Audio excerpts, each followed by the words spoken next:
Look at your neighbor and say, my God, He's able.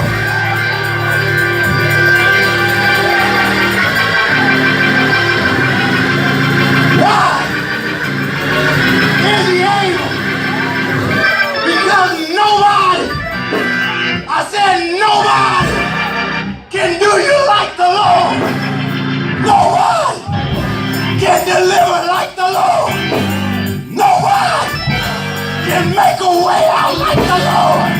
Nobody can pick you up, turn you around, and set your feet on solid ground. Nobody.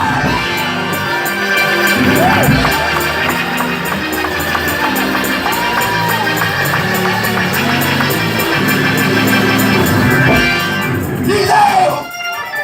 He's able. There He is. Nothing too hard for God. There is nothing too difficult for God. We serve a mighty God. If you believe it, say it. Say it. Come on and give God praise.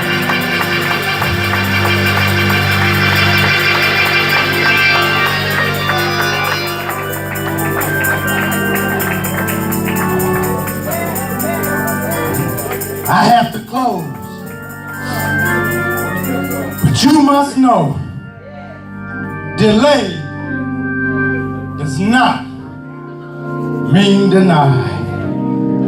God's favor will show up. God's favor will take over. All because, and I don't know who this is for today, but the Spirit is saying you're next in line. So you have to make up in your mind that today is my turn. Today is my time. Tired of being overlooked. Tired of being pushed in the corner. Today, because of the flavor of God's favor on my life, it's my time. It says the story went on. And it says that Haman, you heard of the story of Haman, right? It says that instead of Mordecai being blessed and finding favor at that time, it says one by the name of Haman was promoted to be the king's right-hand man. And this was bad for the Jews because Haman was a Amalekite, an Agagite, an enemy of the Jews. And if you know the story, before that time, God had instructed Saul to destroy all of the Amalekites. He took the king by the name of Agag, and he spared his life. Samuel had to finally cut him up in pieces. But because Saul was disobedient, didn't do what he was supposed to do, we have the Jews suffering today in this story. It said Haman got the favor of the king. He had the king send out a decree that 15 million Jews on a certain day at a certain time would be destroyed and killed. It said Mordecai found out. It said that he went and sat in the street by the king's gate. He clothed himself in sackcloth and ashes, which meant he was basically upset. He was grieving. It said Esther got word. She sent a chamberlain or someone out to see what was wrong. They went to Mordecai. Mordecai relayed a message to her, saying now is the time that you go before the king and basically you plead for our lives. She said Esther sent back word saying, Mordecai, I can't go before the king. You know the laws. If the king hasn't requested or asked for me, I can't go before him. I can lose my life. And right there, it must seem as though the position that kind of went to her head. She forgot about blessing anyone else. Y'all know how some of us do. When we make it, when we get pulled up, we forget about those who've had our back, who've worked with us side by side. So it said that Mordecai heard this word. He sent back word to her saying, well, know this, that even if you don't do a thing, I have faith that God will yet make a way out. He says, have you ever thought in your selfish, can I speak like us? In your selfish self. Have you ever thought that it's not all about you? But maybe you are where you are. In the position you're in the king's bed, in the king's palace, for such a time as this. Brothers, wherever you are, on that job, in this ministry at Strong Arms, it's because God has placed you there for such a time as this. It says Esther received the word. She told Mordecai to have all those throughout the kingdom to fast and pray. And then when I get word, I will go before the king. I want to let you know today that's one of the unforgotten things in which the Church of God in Christ was built on. Fasting and praying. You want a way out. You want power. You want the signs and wonders to follow you. Then learn how to use that valuable combination. Fasting and praying. It says she went before the king. The king held out the scepter. And the king made a demand. He says, Esther, and you know what? This lets me know that it was more than just her beautiful posture or whatever you may say. But it had to be the flavor of God's favor. Because the king said, I'll give you whatever you want. And unlike most brothers, we may not admit it, but he said, even if it's half my kingdom. And it said, Esther, all she did is request that they come to a banquet. It said they went and they rushed and they got Haman. He was the only one invited to the banquet.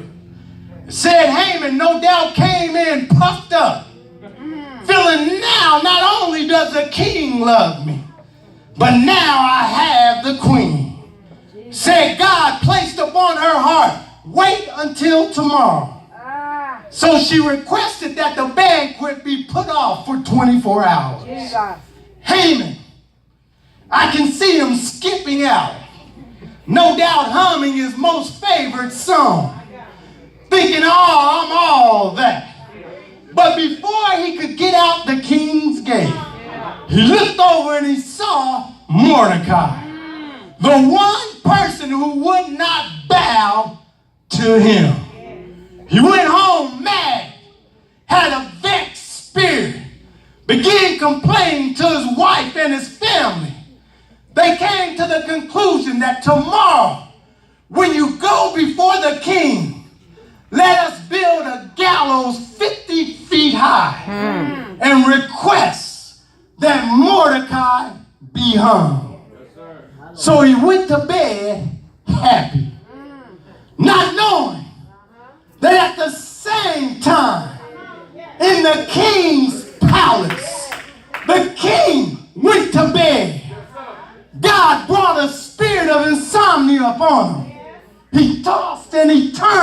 all night long, could not sleep.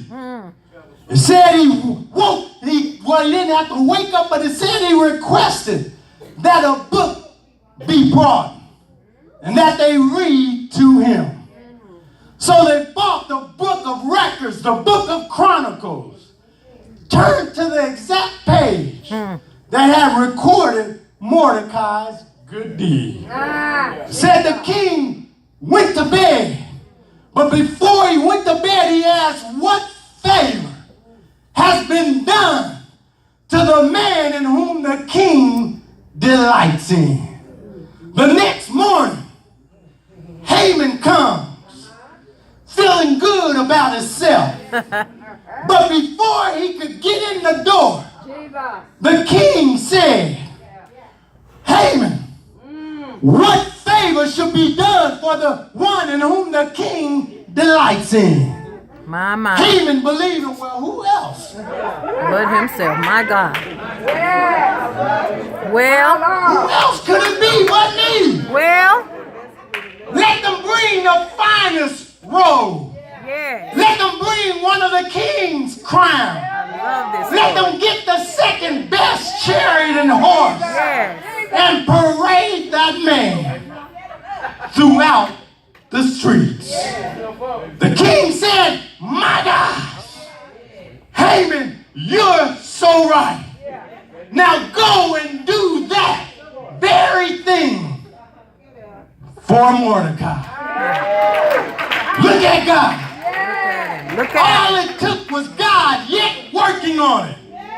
For 5 years, Mordecai had been left behind. For 5 years, it looked as though he was forgotten. But God, late in the midnight hour, God flipped the script. God reversed their role. God said, now it's time that Mordecai be blessed. I have good news for you. Late in your midnight hour, God was working it out. God was making a way. God has flipped your script. God has reversed your role. And now it's time that you be blessed. Do you believe it? Shout, it's my time. It's my turn. I'm next in line.